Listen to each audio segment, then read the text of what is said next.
Good day. Today we're gonna be talking about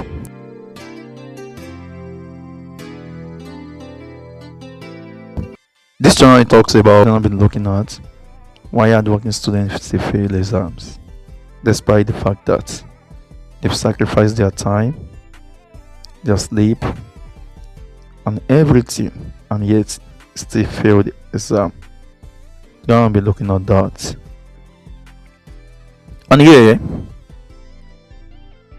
many students fail the exam despite the fact that they put in their effort. It's quite disappointing when you work hard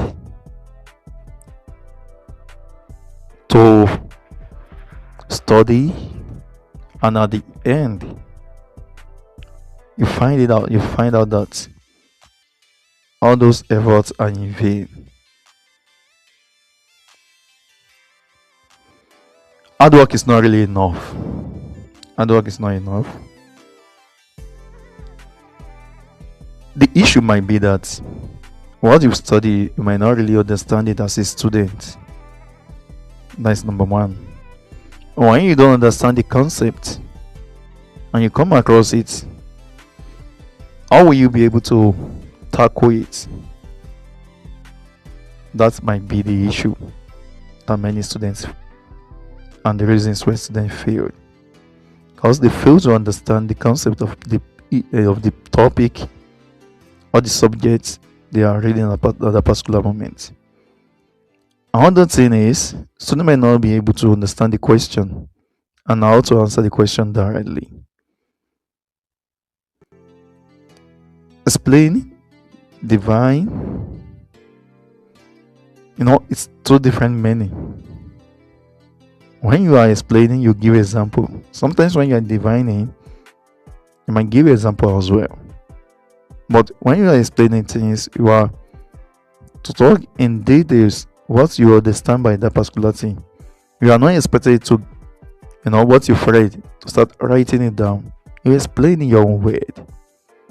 But students feel like, okay, let me explain the way I, copied the notes and everything.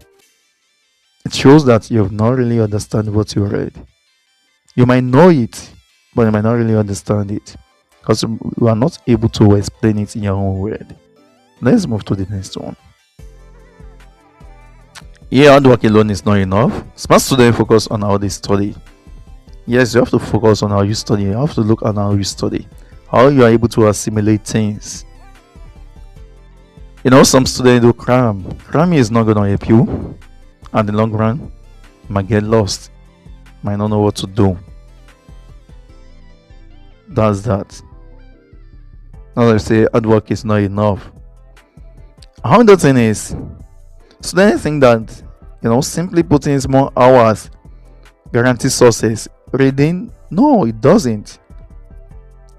And when you are studying without strategy, it's a waste of time and which might lead to burnout. So students will study on how they study. Students focus on how they study, not just how long. Because some students may feel like, I've been studying for 3 hours straight, 3 hours, 4 hours without stopping. But that thing that you are studying, have you really been able to understand it? To understand the concept of what you've studied. Another reason why students face exam is, what is student fail exam? Memorizing without understanding. Some will memorize. Memorizing is good to be able to memorize things, but you understand the concept is the main thing. What it entails, what the topic is all about, what the topic is talking about. You should be able to, discuss that. Write freely on it without memorizing and cramming. Poor time management is another thing. So they don't know how to manage their exam. They focus on one question because they feel that they understand it, they know it, so they focus on it. So that's another thing. Next one is overconfidence. When you are overconfident, it affects you. You feel that there is nothing that teacher will bring out in an exam. I will smash it. I will crush it. Start using all these vocabularies. I'm gonna crush it. You're gonna jam it. You're gonna hammer it. I'm not the only one when you come across the question. You feel like you're not expecting this. Yes, you will not expect what the child will bring out now. It's not something you are going to expect. You should do expect it. That's why you need to read. That's why you need to read, study, so that you'll be able to understand it. That's why you need to ask questions on some things that are not really clear. Next one here is active learning. Study methods that improve result. Active learning, summarize, self-test, teach others. There's some people that they're very, very active when learning. What you mean by active is, let me just put it in my own one, like you're able to use some method. That there's some people, the way they learn actively is when teacher give examples and they later reflect on it, that okay, look at this example that the teachers give about this. When you reflect on it, you'll be able to get what the teacher is saying and what the teacher is talking about. Some people, they feel that if they have not summarized things in their own way, they might not really understand it. That is how students the way we reason and we do things is different. Some people, they put themselves into test. You can put yourself into test. Some people, before they could understand things, before they could know things, is when they teach others. Yes. Just you can call your friend that, okay, do you really understand what the teacher say? Okay, talk about this, you talk about that. With that, you are learning and you are teaching others. People are trying to understand. Then the next one is practice exam questions. When you practice past questions, it really helps you.